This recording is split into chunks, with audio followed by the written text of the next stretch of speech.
దయ్యం భ్రాంతి. కాళిందీ నదీ తీరాన పుంజిక అనే గ్రామంలో ప్రజ్ఞావంతుడు అనే బ్రాహ్మణుడు ఉండేవాడు. పేరు గొప్పే గాని ఆ బ్రాహ్మణుడు ఎందుకు పనికిరాని దౌర్భాగ్యుడు.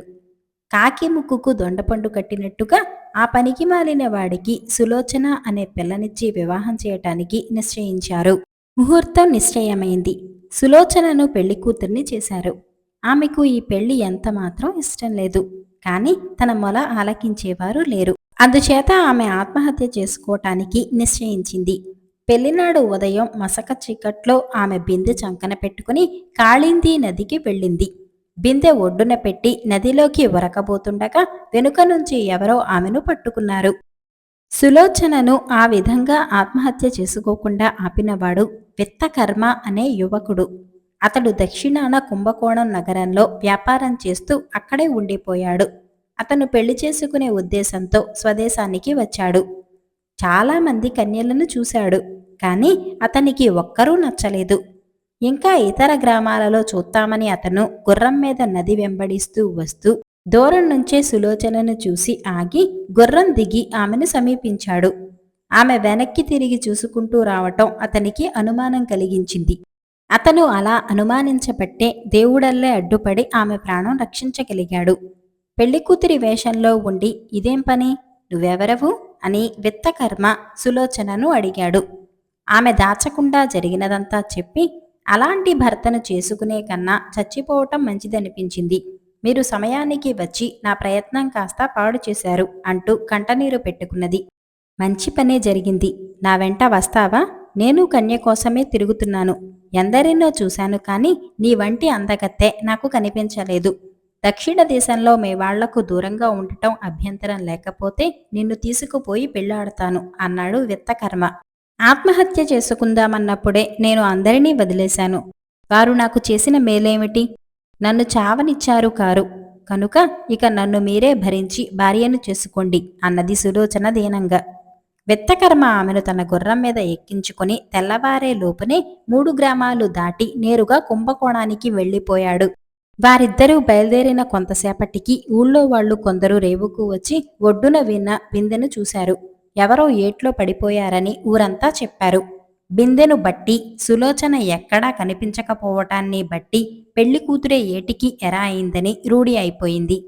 పెళ్లికని వచ్చిన దూరపు బంధువులంతా తలా ఒక రకంగా సులోచన చావును గురించి ఆశ్చర్యంగా చెప్పుకొని ఎవరి దారిన వాళ్ళు వెళ్ళిపోయారు. ఎటువంటి అప్రయోజకుడికైనా చేసుకుంటానంటే పిల్ల దొరక్కపోదు. కొంతకాలం గడిచాక రాధ అనే పొరుగురి పిల్లను ప్రజ్ఞావంతుడికిచ్చి పెళ్లి చేశారు. ఆమె కాపురానికి వచ్చి గర్భవతి కూడా అయింది. గర్భవతులకు ఆరోగ్యం సరిగా ఉండదు. రాధకు వేవిళ్ళు చాలా తీవ్రంగా వచ్చాయి. ఆమె భయపడసాగింది. దానికి తగినట్టే అమ్మలక్కలు చేరి, పిచ్చిదానా, గర్భిణీగా ఉండి ఆ రేవికెందుకెళ్ళావు? సులోచన అక్కడ దెయ్యమై తిరుగుతున్నదిని నీకు తెలియదా? పెళ్లి కాబోయే క్షణంలో బలవంతపు చావు చచ్చింది. దానికి కాబోయే మొగుణ్ణి చేసుకున్నావు కనుక నిన్ను పీడించి తీరుతుంది అని రాధకు పిరికి మందు పోశారు.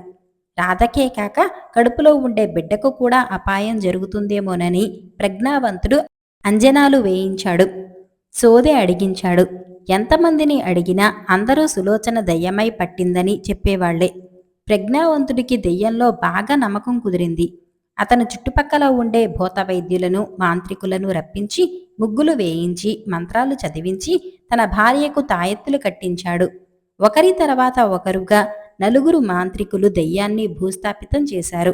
క్రమంగా రాధ ఆరోగ్యం బాగుపడినట్టు కనిపించింది. దెయ్యం వదిలిందనుకున్నారు. కాని రాధ కొద్ది కాలానికే ఒక బిడ్డను కనగా పుట్టిన కొద్ది గడియలకే ఆ బిడ్డ మరణించింది. అది దెయ్యం పనే అని అందరూ అనుకున్నారు. ఎంతమంది ఎన్ని మంత్రాలు చదివి ఏం లాభం? ఈ క్షుద్రోపాసకుల వల్ల దెయ్యం వదలదు. ఏవైనా తీర్థయాత్రలు చేసిరా అని కొందరు ఊరి పెద్దలు ప్రజ్ఞావంతుడికి సలహా ఇచ్చారు. రామేశ్వరానికి వెళ్ళటం మంచిది. ఒకడికి ఇలాగే దెయ్యం పడితే రామేశ్వరానికి పోయి రాగానే వదిలింది అన్నారు ఒకరు. ప్రజ్ఞావంతుడు తన భార్యను వెంట పెట్టుకుని రామేశ్వరం వెళ్లటానికి నిశ్చయించాడు. మంచి ముహూర్తం చూసి ఇద్దరూ బయలుదేరారు. వారు చాలా రోజులు ప్రయాణం చేసి ఒకనాడు కుంభకోణం చేరుకుని ఒక సత్రంలో బస చేశారు. ఆ రాత్రి ఎవరో దొంగలు వారి మూటాముల్లే ఎత్తుకుపోయారు. ఈ దొంగతనం మూలంగా ప్రజ్ఞావంతుడు రాధ కట్టుబట్టలతో మిగిలారు. ముందుకు వెళ్ళటానికి లేదు, వెనక్కు పోవటానికి లేదు. వారి దుస్థితి చూసి అక్కడ వాళ్ళు, జరిగిన దానికి విచారించకండి. ఈ ఊళ్ళో దానకర్ణుడు లాంటి వర్తకుడొకాయన మీ ప్రాంతం వాడే ఉన్నాడు. ఆయన దగ్గరికి వెళ్లి జరిగిన సంగతి చెప్పుకున్నారంటే మీ ప్రయాణానికి అవసరమైన అన్ని సదుపాయాలు చేస్తాడు అని సలహా ఇచ్చారు. ఆ వర్తకుడి ఇల్లు ఎక్కడ ఉన్నది గుర్తు తెలుసుకుని ప్రజ్ఞావంతుడు భార్యతో సహా అక్కడికి వెళ్ళాడు.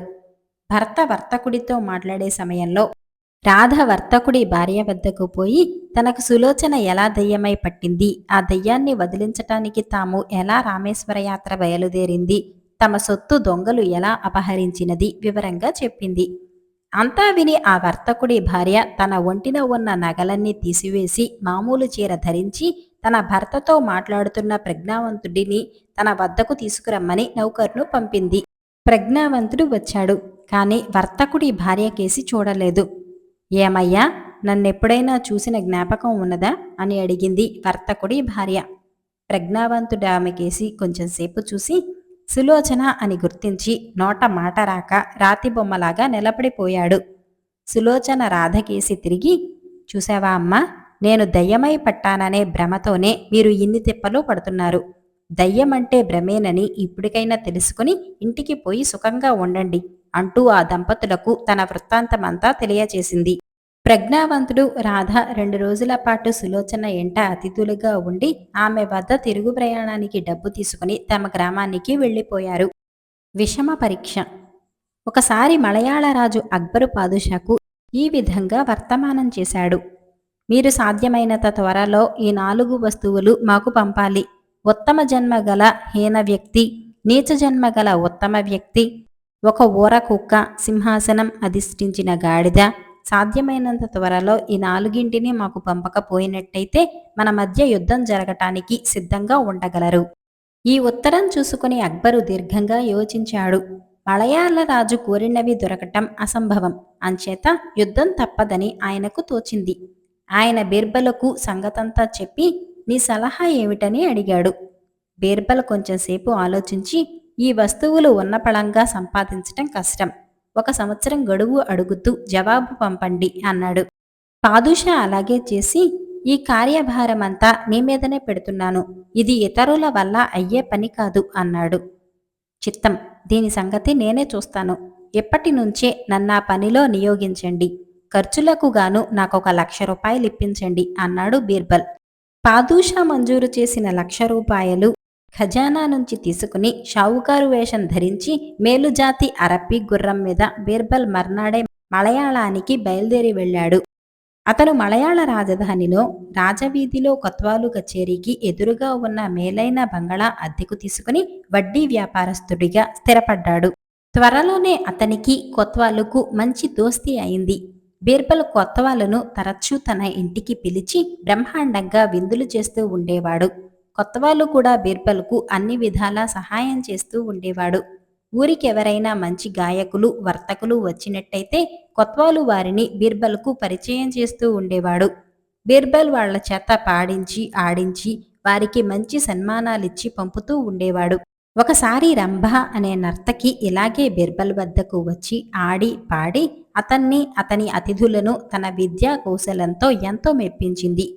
విద్యలకు తోడు ఆమె చాలా అందమైన యువతి. బీర్బల్ ఆమెకు ఘనంగా పారితోషకం ఇచ్చాడు. అది చూసి రంభ ఆశ్చర్యపోయి బీర్బల్తో, అయ్యా, మీ వంటి వారు కటాక్షించి నన్ను పోషించే పక్షంలో 2 అణాల చొప్పున సంపాదించే ఈ వృత్తి మానేస్తాను. నన్ను అనుగ్రహించగలరా అని అడిగింది. ఆమెను తన ఉంపుడు గత్తెగా పెట్టుకోవటానికి అతను అంగీకరించి, నేను నిన్ను పోషిస్తాను, నీకేది కావలసినా నన్ను అడిగి తీసుకోవచ్చు అన్నాడు. అది మొదలు అతను ప్రతిరోజు రంభ ఉండే ఇంటికి వెళ్ళి వస్తూ ఉండేవాడు.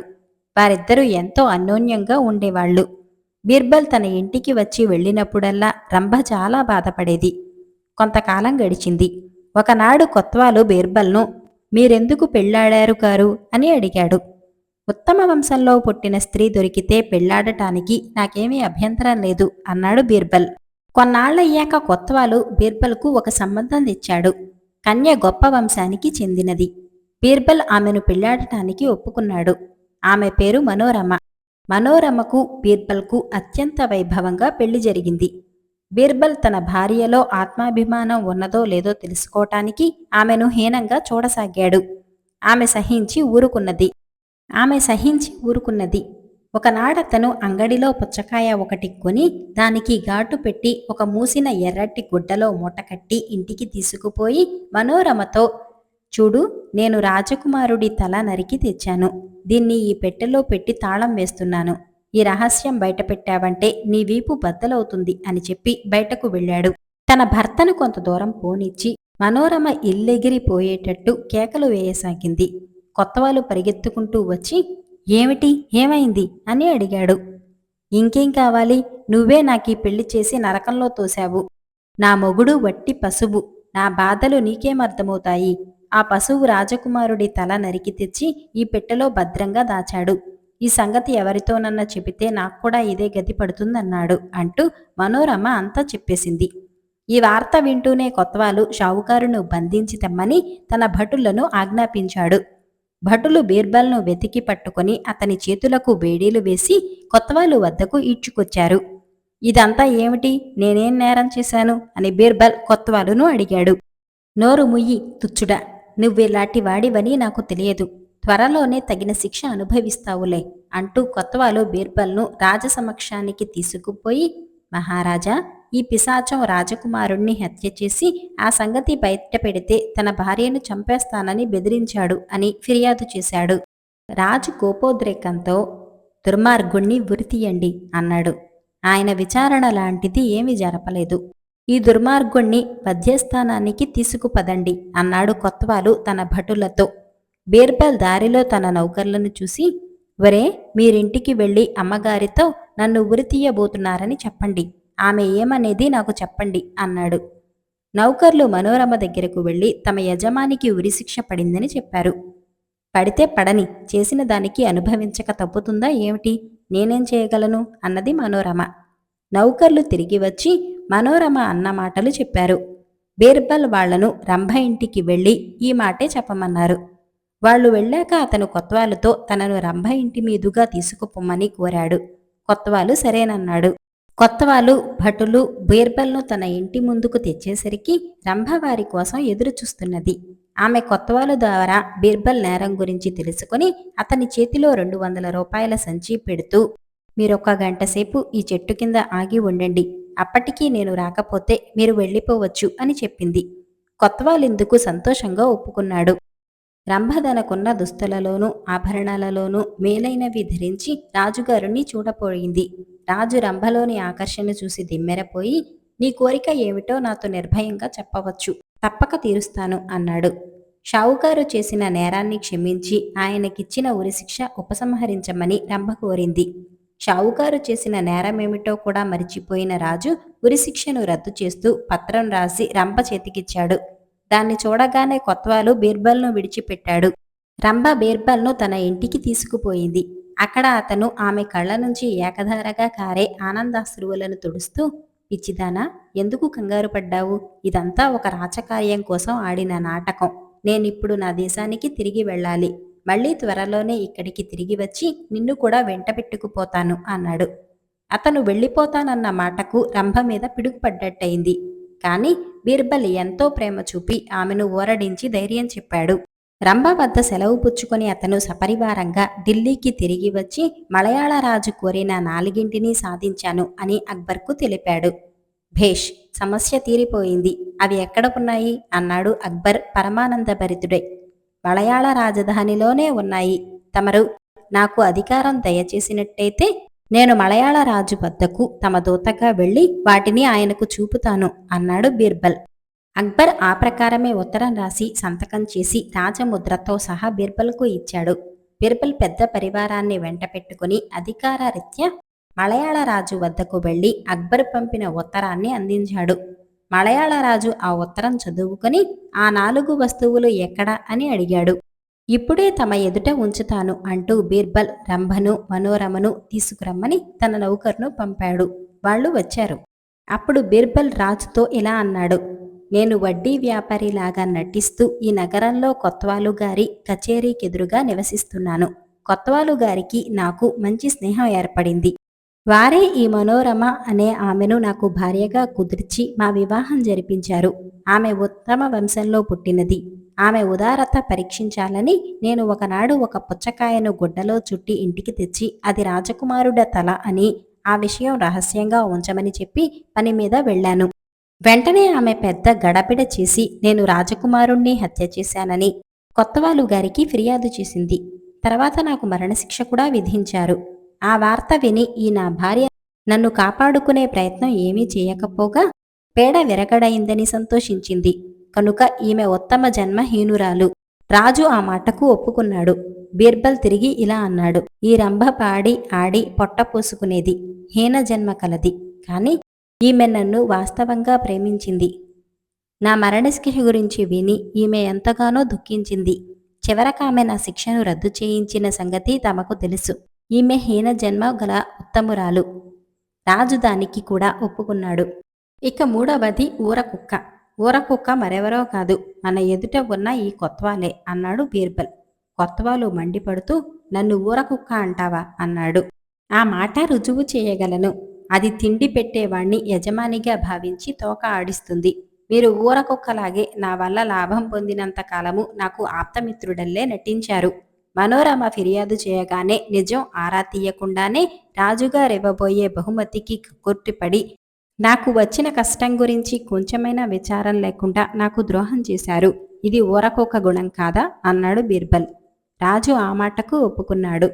ఇక సింహాసనం అధిష్ఠించే గాడిద తమరే మహారాజా. నేనన్నానని ఆగ్రహించకండి.